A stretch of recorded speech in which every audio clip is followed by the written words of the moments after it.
give me an overall assessment of your team's performance. They look like they played hard. They didn't quit. What did you think about their performance? I thought we tried really hard. I thought our decision making in the final third needed to be a lot better. I thought we got into some good areas. Kyle's first half got into a good area. I thought his decision. I thought Mark Anthony, his decision making just when he got in there at the end. Kadeem's decision making. But our guys didn't deserve that. I mean, there's no way that game. Look, I've already got into trouble for saying what I've thought before, previous, but I feel. Well, now you brought it up. I thought he fouled him. It looked like a foul. Is your argument with the foul? Noonan looks like he runs him over.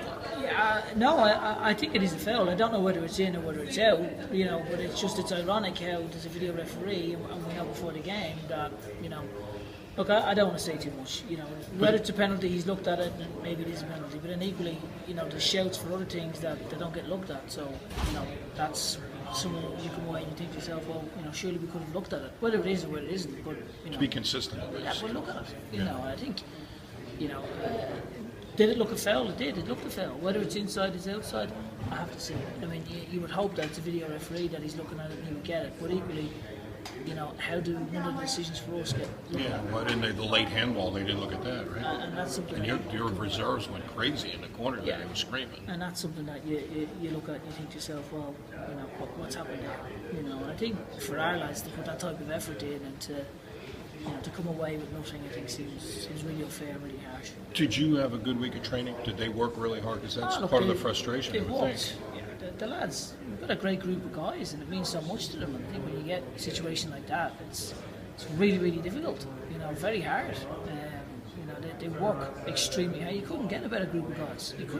You couldn't wish for a better group of guys to put effort and determination in. And I just thought at times when we did get into those areas tonight, we needed a little bit more quality to get on the end of it. You brought that up. They're a good team. Let's not take anything away from them.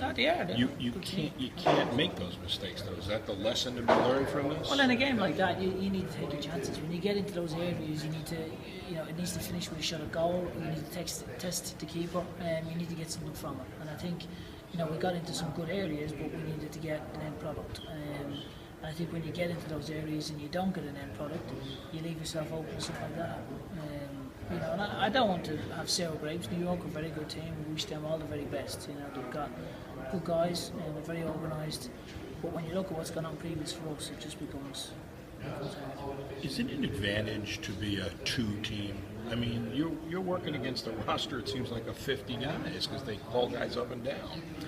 Yeah, it's. I think for them, they would argue that they don't know who's coming and they don't know which players are going to be there. So, I think for us, it's.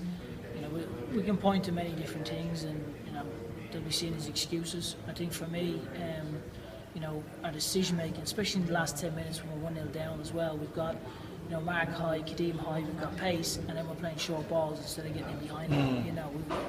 We change it to go 4-3-3, and then we've got pace up front, and then we're not getting the ball in behind them. We're playing in front, and then we're not helping ourselves. So our game understanding at the end needed to be better. I don't want to bring his name up, but I have to put a question together. Last year, Fondy scored all these goals. They kept adjusting their defense to him, and he kept scoring. You've gone through a little of that with Hoffman. He scored goals. Now teams are defending him. What does he have to do? What do you have to do to get some productivity out of him? Yeah, I think, again, just that little bit of quality when we get into the final third. I think when we get into those areas, I think Kadeem, he's gone and he's sort of driven it near post and it's hit the side netting. I think Mark Anthony's had the chance, Kyle's had a chance with the header. So I think for us it's our decision making once we get into the final third. We get Kyle first half. Once you get in behind them, then the quality of the cross and the delivery needs to be on point. Let me ask you the last question. I like his game a lot. So Kadeem Dakers came out. He was all over the field early. Yeah. What keeps him from being consistently as good as you want him to be? Decision making? Yeah, I think for Kadeem, he picked up that knock. It took him a while to shake that off, and then eventually he shook it off. And I think for him, then it's trying to get that level of consistency because of the talent that he has. And I think for him, he's got such great pace, he can be such a threat. And I think then it's staying fully focused and switched on. But he's still young, he's still got some learning. But he's someone that's got a lot of potential, and we're very hopeful that he'll go on and fulfil that potential. What was your message to the team? I mean, it's a hard loss. What do you tell them? It's really difficult. I mean, I think for us, our decision making, like I said, needs to be better. I think, especially when you get into those areas, I think our game understanding last 10 minutes needs to be better. But I'm very, very proud of the guys, the effort that they put. It's, when you get such a group of guys that work as hard as they do, when something like that happens, it's very ironic. That's what it is. When you look at the last few weeks, that happens. Sometimes in life you get the kick in the rear, so it's always how you react. So you need to accept it and be men and fight even harder, which we'll definitely do. But it's a rough night for sure.